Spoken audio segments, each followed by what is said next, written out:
అందరికి నమస్కారం. వై ఆంధ్రప్రదేశ్? ఎందుకు ఈరోజు దేశం మొత్తం ఆంధ్రప్రదేశ్ గురించి మాట్లాడుతుంది? అసలు ఆంధ్రప్రదేశ్ ఈరోజు ప్రభుత్వం చెప్పిన ప్రకారం $1 ట్రిలియన్ ఇన్వెస్ట్మెంట్స్ తీసుకొచ్చి ఉద్యోగ అవకాశాలు కల్పించడం సాధ్యమా? అసలు ఈరోజు దేశంలో ₹100 పెట్టుబడి పెడుతుంటే వివిధ దేశాల నుంచి ఫారెన్ ఇన్వెస్ట్మెంట్స్ అన్ని కూడా కేవలం ఒక ఆంధ్రప్రదేశ్లో మాత్రమే ఎందుకు 25% ఇన్వెస్ట్మెంట్స్ వస్తున్నాయి? కారణం ఏంది అంటే ఇక్కడ చాలా విషయాల గురించి చర్చించాల్సిన అవసరం ఉంది. ముందుగా అన్ని విషయాల గురించి మాట్లాడే ముందు ఒక 2 పాయింట్స్ అయితే 3 పాయింట్లు అయితే ఖచ్చితంగా మాట్లాడాలి. ఇక్కడ ఒకటి, ఈరోజు స్టెబిలిటీ ఆఫ్ గవర్నమెంట్ స్టెబిలిటీగా ఉంటే, నాయకత్వం మీద నమ్మకం ఉంటే ఎలాంటి ఫలితాలు వస్తాయో అని చెప్పడానికి బెస్ట్ ఎగ్జాంపుల్ ఈరోజు ఆంధ్రప్రదేశ్లో నడుస్తున్న ఇన్వెస్ట్మెంట్స్ అవ్వచ్చు. ఆంధ్రప్రదేశ్లో ఈరోజు వివిధ దేశాల నుంచి, వివిధ రాష్ట్రాల నుంచి మన దేశంలో ఉన్న ఎంఎన్సీ కంపెనీలు అన్నీ కూడా ఒక ఆంధ్రప్రదేశ్ వైపు మాత్రం ఎందుకు చూస్తున్నాయంటే, ఈరోజు ఆంధ్రప్రదేశ్ ప్రభుత్వం ఇస్తున్న ప్రోత్సాహకం అలాంటిది. దానిలో ముఖ్యంగా కొన్ని విషయాల గురించి మాట్లాడాలా. ముందుగా ఏంటంటే, ఈరోజు 2014 గతంలో మనం ఆ రోజు చూస్తే బైఫర్కేషన్ అయిన తర్వాత రాష్ట్రం ఎలాంటి పరిస్థితుల్లో మనం చూసాం. మళ్ళీ తర్వాత 2014 నుంచి 2019 వరకు అధికారంలో ఉన్న టైంలో ఈరోజు రాష్ట్రాన్ని గాడిలో పెడదామని చెప్పి ఆ రోజు ఇన్వెస్ట్మెంట్ తీసుకొచ్చి, లేకపోతే మనకున్న ఏదైతే మన రాష్ట్ర రెవెన్యూని పైకి తీసుకొచ్చే ప్రయత్నం చేస్తే ఆ తర్వాత వచ్చిన ప్రభుత్వం ఎలాంటి పరిస్థితుల్లో తీసుకెళ్లిందో మనం కూడా చూసాం. ఈరోజు 2024లో అధికారంలోకి వచ్చిన తర్వాత కూటమి ప్రభుత్వం చంద్రబాబు నాయుడు గారు ఒక 2-3 నిర్ణయాలు తీసుకున్నాడు. ఆ 2-3 నిర్ణయాల వల్లనే ఈరోజు రాష్ట్రం మొత్తం కూడా మళ్ళీ ఒక తాటి మీదకి వచ్చింది, ఒక ఘాటిలో ఉందని చెప్తారని. దాంట్లో ముఖ్యంగా చెప్పుకోవాల్సింది ఏంటంటే, స్టెబిలిటీ ఆఫ్ గవర్నమెంట్ ఒకటి. రెండోది వచ్చేసి, ఈరోజు రాష్ట్రానికి రాజధాని అనేది చాలా ఇంపార్టెంట్. అది కేర్ ఆఫ్ అడ్రస్ అన్నట్టు.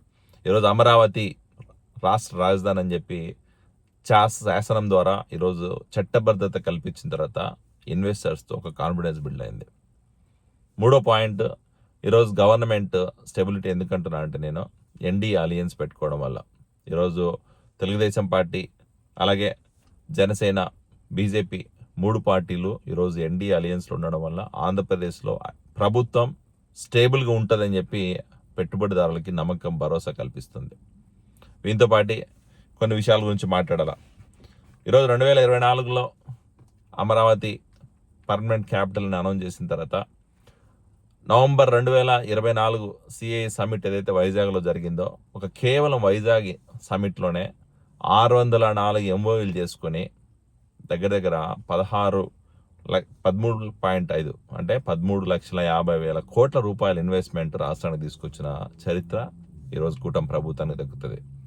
దాంట్లో ఆల్రెడీ చాలామంది ఎంఓయూలు సైన్ చేయడము, ఎంఓయూలతో పాటు ఈరోజు అక్కడ తీసుకొచ్చి కంపెనీస్ గ్రౌండ్ అయిన పరిస్థితులు కూడా మనం చూస్తున్నాం. అంటే దానికి కారణం ఒక 2-3 ఉన్నాయి. మళ్ళీ కూడా ఈరోజు రిలయన్స్ డేటా సెంటర్ పెడుతున్న అవ్వచ్చు, లేకపోతే రిలయన్స్ వాళ్ళు ఈరోజు గ్రీన్ ఎనర్జీ మీద ఇన్వెస్ట్ చేస్తుంది అవ్వచ్చు, గూగుల్ డేటా సెంటర్ అవ్వచ్చు, లేకపోతే ఈరోజు బ్రూక్ ఫీల్డ్ వాళ్ళు ఇన్వెస్ట్ చేసిన ₹1,00,000 కోట్ల అవ్వచ్చు, లేకపోతే వివిధ కంపెనీలు ఐటీ సెక్టార్లో వచ్చిన కంపెనీస్ అన్ని కూడా ఇన్వెస్ట్ చేస్తున్న విధానం, వైజాగ్లో పెడుతున్న పెట్టుబడులు చూస్తే అర్థమవుతుంది ఎంత నమ్మకం ఉంది ప్రభుత్వం మీద అనేది. దీనికి కారణం ఏంది అంటే ఒక 2-3 విషయాలు ఉన్నాయి. మళ్ళీ స్పీడ్ ఆఫ్ బిజినెస్. అన్ని కంపెనీస్ లేకపోతే అన్ని రాష్ట్రాల్లో ఈజ్ ఆఫ్ బిజినెస్ అనేది ఉంటుంది. కాకపోతే మన రాష్ట్రంలో ఆంధ్రప్రదేశ్లో మాత్రం స్పీడ్ ఆఫ్ బిజినెస్ అని ఉంది. ఎందుకు ఈ మాట అంటున్నా అంటే, ఈరోజు ఒక ఇన్వెస్ట్మెంట్ కంపెనీ, ఒక పెట్టుబడిదారుడు వచ్చి మన రాష్ట్రంలో పెట్టుబడి పెడుతున్నప్పుడు వాళ్ళకి ఎంత నమ్మకం కావాలా, ఎలాంటి సెక్యూరిటీ ప్రొవైడ్ చేస్తున్నాం, వాళ్ళకి ఎలాంటి బెనిఫిట్స్ ఇస్తున్నాం, ఆ ఇచ్చే బెనిఫిట్స్ నిజంగానే వాళ్ళకి వస్తున్నాయా లేదా అనేది చెక్ చేయడం కోసం ఫస్ట్ టైం మొట్టమొదటిసారి ఎస్క్రో విధానం తీసుకొచ్చిన ప్రభుత్వం ఆంధ్రప్రదేశ్ ప్రభుత్వం.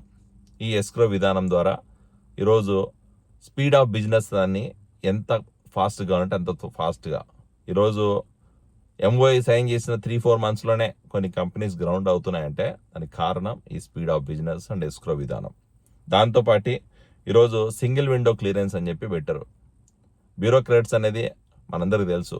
ఈరోజు వ్యవస్థలో బ్యూరోక్రాట్స్ ఎంత ప్రాధాన్యత ఉంది, బ్యూరోక్రాట్స్ ఎంత కొన్ని చోట్ల వాళ్ళ వల్ల మిస్టేక్స్ అవుతున్నాయని చెప్పి ప్రతి ఒక్కరూ తెలిసిన విషయమే.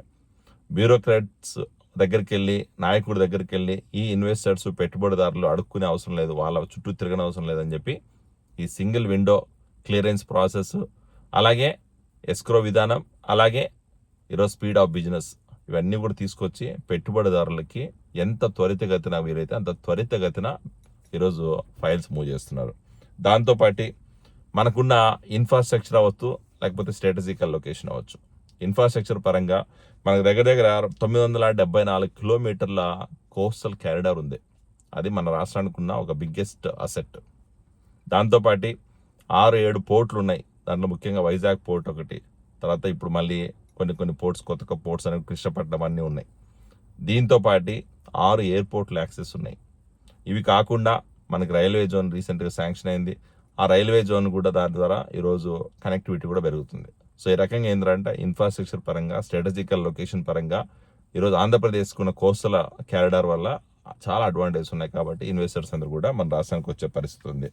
ఇంకా నెక్స్ట్ వచ్చేసి ఇంకా ముఖ్యంగా మనం చెప్పాల్సింది ఏంటంటే, ఈ కంపెనీస్ అన్నీ వస్తున్నాయి, ఈ డేటా సెంటర్లు వస్తే ఎనర్జీ కన్జంప్షన్ ఎక్కువ అవుతుంది, లేకపోతే మనకు పవర్ కన్జంప్షన్ ఎక్కువ వస్తుంది, అంత ప్రొడక్టివిటీ ఉందా, అంత పవర్ మన దగ్గర ఉందా లేదా అని ఆలోచన చేస్తే దానికోసం కూడా ఈరోజు గవర్నమెంట్ ముందు చూపుగా ప్రణాళికాబద్ధంగా ముందుకెళ్తుందని చెప్తాను.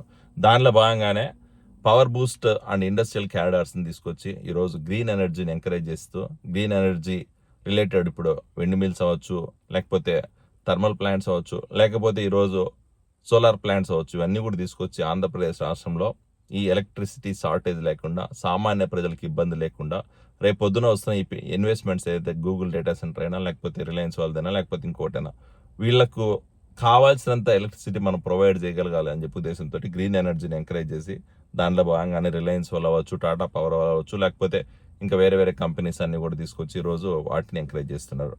ఇవన్నీ కూడా ఒకటైతే. నెక్స్ట్ ఇంకోటి ఏంటంటే, ఈరోజు ఆంధ్రప్రదేశ్కి ఎందుకు ఇంతగా వస్తున్నాయంటే, స్ట్రాటజికల్ ఇప్పుడు ఏక స్టేట్ అయినా కూడా, ఇప్పుడు హైదరాబాద్ తీసుకోనికండి, హైదరాబాద్ ఐటీ హబ్ అంటాం. కర్ణాటక బెంగళూరుకి పోతే అక్కడ ఏంటంటే ఇది వరకు ఎలక్ట్రానిక్ మ్యానుఫ్యాక్చరింగ్ ఐటీ హబ్ ఉండే. అలాగే చెన్నైకి పోతే మెకానికల్ కంపెనీస్, లేకపోతే ఇంకో కొన్ని ఐటీ హబ్స్ ఉన్నాయి. ఈరోజు ఆంధ్రప్రదేశ్లో అలాంటి పరిస్థితి లేదు. ఈరోజు ఆంధ్రప్రదేశ్ ఒక ఐటీ కంపెనీస్ దగ్గర నుంచి, ఆటోమొబైల్ దగ్గర నుంచి, అలాగే ఈ గ్రీన్ ఎనర్జీ రిలేటెడ్ కంపెనీస్ దగ్గర నుంచి, క్వాంటమ్ కంప్యూటర్ వరకు కూడా అన్ని రకాల, అన్ని సెక్టార్లో అన్ని కంపెనీస్ కూడా తీసుకొచ్చి ఈరోజు ఆంధ్రప్రదేశ్లో వివిధ డిస్ట్రిక్ట్స్లో ల్యాండ్ అవుతున్న పరిస్థితి. సో ఈ రకంగా ఏమవుతుందంటే, అన్ని సెక్టార్స్కి ఎంకరేజ్ చేస్తున్నాం కాబట్టే, అన్ని సెక్టార్స్ కావాల్సిన వనరులు మన దగ్గర ఉన్నాయి కాబట్టే, అన్ని సెక్టార్స్ కావాల్సిన వృత్తి విద్యా కోర్సులు మన దగ్గర ఉన్నాయి కాబట్టే ఈరోజు ఆంధ్రప్రదేశ్ ప్రభుత్వం ఇస్తున్న ఇన్సెంటివ్స్ వాళ్ళకి నమ్మకము, లేకపోతే వాళ్ళకి ప్రోత్సాహంగా ఉన్నాయి కాబట్టి ఈరోజు ఆంధ్రప్రదేశ్లో ఇన్ని కంపెనీస్ వచ్చి గ్రౌండ్ అవుతున్నాయి. ఈరోజు ఆంధ్రప్రదేశ్ని రాబోయే రోజుల్లో దేశంలోనే వన్ ఆఫ్ ద ఎకనామికల్ క్యాపిటల్గా ఈరోజు దేశంలో ఉన్న చాలామంది, దేశంలో ఉన్న అనలిస్టులు అవ్వచ్చు, దేశంలో ఉన్న చాలామంది పత్రికలు అవ్వచ్చు, వివిధ ఛానల్స్ కూడా ఈరోజు మరో ఎకనామికల్ హబ్గా ఆంధ్రప్రదేశ్ ఆవిర్భవించబోతుందని చెప్పి కొనియాడే పరిస్థితి ఉంది.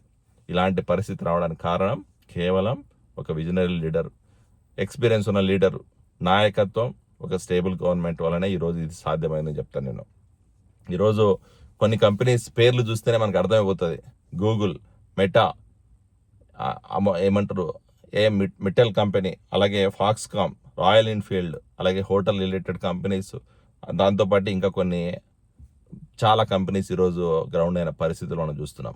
ఇవన్నీ కూడా రాబోయే రోజుల్లో ఒక మంచి ఫలితానికి ఆంధ్రప్రదేశ్ని ఈరోజు స్వర్ణాంధ్ర 2047, అలాగే 20 లక్షల ఉద్యోగాలు, లేకపోతే $1 ట్రిలియన్ ఇన్వెస్ట్మెంట్స్ అని చెప్పి ఏదైతే మా నాయకులు చెప్తున్నారో దాన్ని నిజం చేసే విధంగా, దాని కార్యరూపం దాల్చే విధంగా రాబోయే రోజుల్లో రాష్ట్రంలో ఈరోజు ఎకనామికల్ హబ్ జనరేట్ అయ్యి, ఈరోజు ఇండియా చరిత్రలో అమరావతి అనేది చాలామందికి తెలియకపోయినా, నెక్స్ట్ డౌన్ ద లైన్ ఒక 10 నుంచి 15 ఇయర్స్ లోపల అమరావతి ఏంది, ఆంధ్రప్రదేశ్ ఏంది అనేది ఈరోజు దేశం మొత్తం కూడా చర్చించుకునే పరిస్థితి ఉంటుంది. దేశంలో అందరూ కూడా ఈరోజు మన ఆంధ్రప్రదేశ్ వైపు చూసే పరిస్థితి ఉంటుంది. అలాంటి పరిస్థితి రావడానికి కారణం కేవలం స్టేబుల్ గవర్నమెంట్. సో ఈరోజు ప్రజలందరూ కూడా చెప్పేది ఏంటంటే, ఎవరో వీళ్ళు మాట్లాడే మాటలు కాదు, ఫ్యాక్ట్స్ చూడండి, జరుగుతున్న వాస్తవ అభివృద్ధి గురించి మాట్లాడండి. అభివృద్ధి గురించి చూడండి. అసలు ఇక్కడ ఎవరు కూడా ఫేక్ ప్రాపగాండానో లేకపోతే ఫేక్ మాటలు చెప్పట్లేదు. వాస్తవంగా ఈరోజు రాష్ట్రానికి వచ్చిన పెట్టుబడులు, రాష్ట్రంలో ఈరోజు మేము ప్రొవైడ్ చేస్తున్న ఉద్యోగ అవకాశాలు, రాష్ట్రంలో ఈరోజు మేము ప్రొవైడ్ చేస్తున్న, ఎంకరేజ్ చేస్తున్న ప్రోత్సాహకాలు చూసి, ఈరోజు వస్తున్న ఇన్వెస్టర్స్ని చూసి రాబోయే రోజుల్లో నిర్ణయం తీసుకోవాలని చెప్పి విన్నవించుకుంటున్నాం.